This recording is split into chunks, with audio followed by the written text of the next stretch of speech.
Good morning. We've been gone so long, the brother asked us to fill out a membership card again.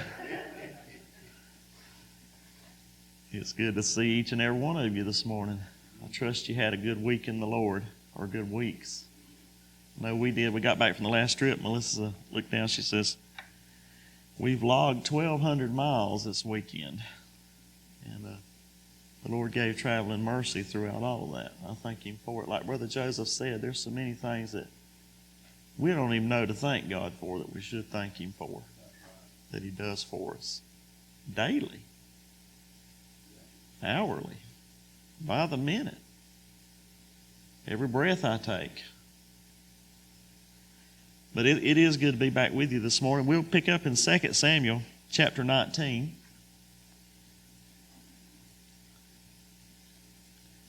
We saw last time how Joab had to reprove David to get him out of the rut he was in. David he was just so gripped by the grief of the loss of Absalom.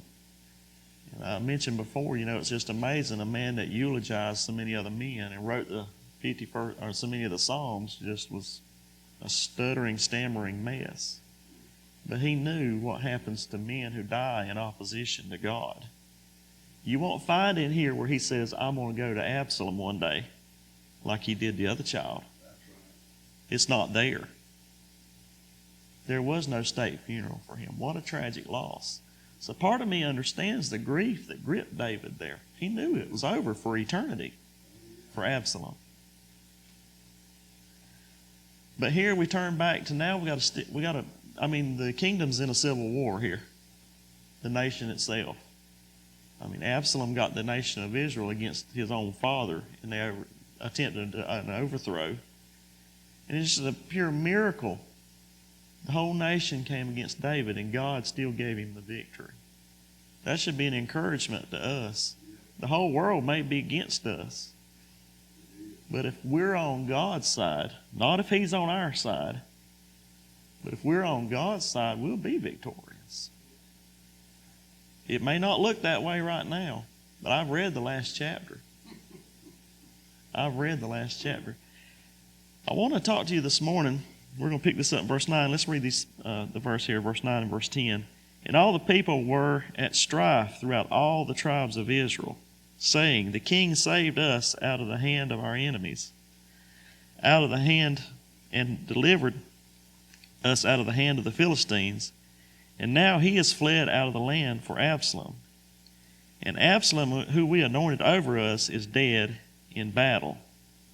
Now therefore, why speak ye not a word of bringing the king back? I want to speak to you this morning a little bit about strife and the danger of it, if you will. Notice here it says, all of the people and throughout all the tribes. Now, I don't know of anybody in here that's got any divisions with anybody else, so I'm not picking on anybody. But a forewarning here. One of the things I've seen, what led us here was strife in the church. That's how and I know it was God's divine hand, and I thank God for it. But there's a danger here in strife. Listen, this wasn't Philistines against Israelites. This was Israelites against Israelites. And I'm going to tell you something. There ain't no hurt like church hurt. I've endured it a couple of times. And I want to warn these children here, you're going to see this eventually. Y'all gonna grow up and you're going to leave us. You're going to go to another church and you're going to encounter this. Yeah, I know. Morgan can't leave. I done told her. It looks like she's got the right idea here. It's going to happen inevitably. I'm not in my home church this morning, am I? Where I grew up. It's going to happen. But the things I was taught as a child, I can carry with me that were sound doctrine. Strife is a problem. Now, what started this? There are 5 things that start strife: pride, hatred, discontentment, anger, And the last thing I came up with is foolish questions. Y'all have ever encountered foolish questions? Oh, well, who does she think she is? Well, why did he say that? The question is meant to invoke strife. Now, these men wound up, this whole thing started because Absalom stood by the gate, remember? And the people were coming there for what? There was already strife there. They were coming for the king to resolve their difference. And Absalom said, oh, if I were in charge, every man would get the justice they deserve.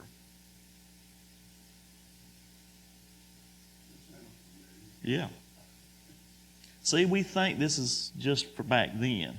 But if you look, this is still going on today. Next year is a big political year. You just wait. If the right man's in charge, we'll get the justice we deserve. Do you see where this allows the devil to get a foothold in? And most church splits starts over what? Stuff like this. And I want to warn us and caution us how easy this is, the devil to slip in. What happened with Abraham and Lot? Abraham said, our hurt, we should not be striving like this. Let's separate here. And we know which way Lot went. What happens here?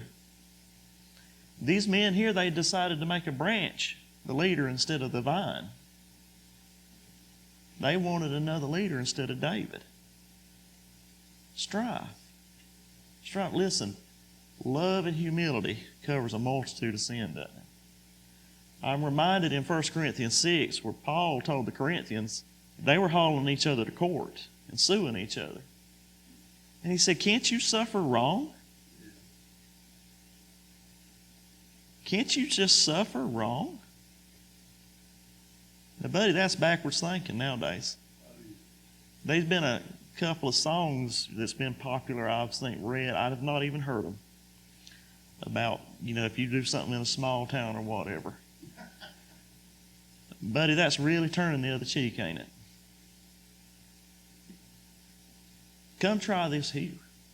We'll show you. And I've got so many Christian brothers and sisters that have just grabbed hold of that. And I stop it. I almost do the same thing because it would be nice to pop them side the head, I know. But is that a loving spirit? That starts strife, doesn't it? And that's what that's meant to stir up. And I've told y'all before, I've read this Bible from cover to cover, and I've never found where God sanctioned a rebellion. Even the children of Israel, when they were held by the Egyptian government, God went and had Moses go say, let my people go. They didn't march on the capital. He said, let my people go. And if you don't do what I tell you to do, then I will deal with you. That was God telling Pharaoh that through his men. And that ought to be our message nowadays. Be obedient to God or you'll face him, not us. And ultimately, that's who we all going to face anyway. If you will, go to Luke chapter 22. We hadn't been there in a while.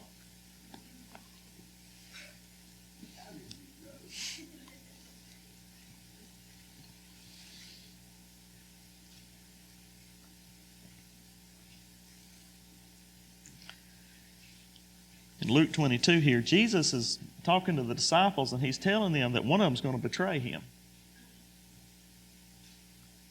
In verse 23 here, and it says, and they began to inquire among themselves which of them it was that should do this thing.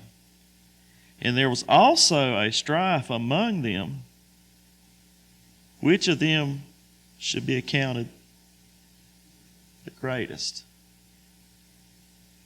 There's that nasty word again, strife.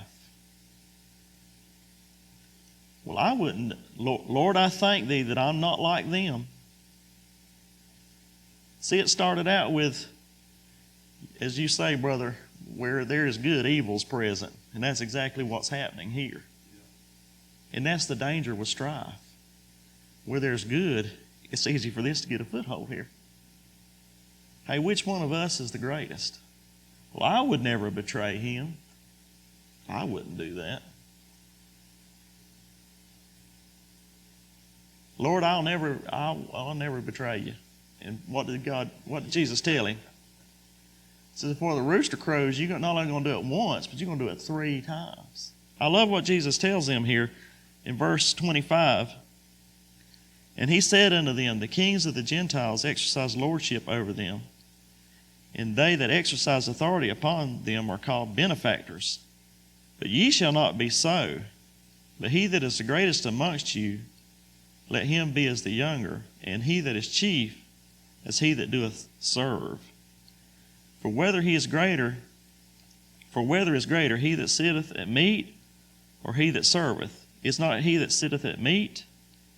But I am among you as he that serveth. But I am among you as he that serveth. Listen, here was the Son of God. Could have been king. Could have took over. He said, here y'all are fighting over who's the greatest. What am I doing? I am the greatest. And what am I doing? I'm serving. It's hard to call strife when you're serving. You know why we want strife? We want to put somebody else down so we can be lifted up. 95% of the time when I try to cause trouble, what am I trying to do? When me and my wife have strife, I'm trying to be victorious.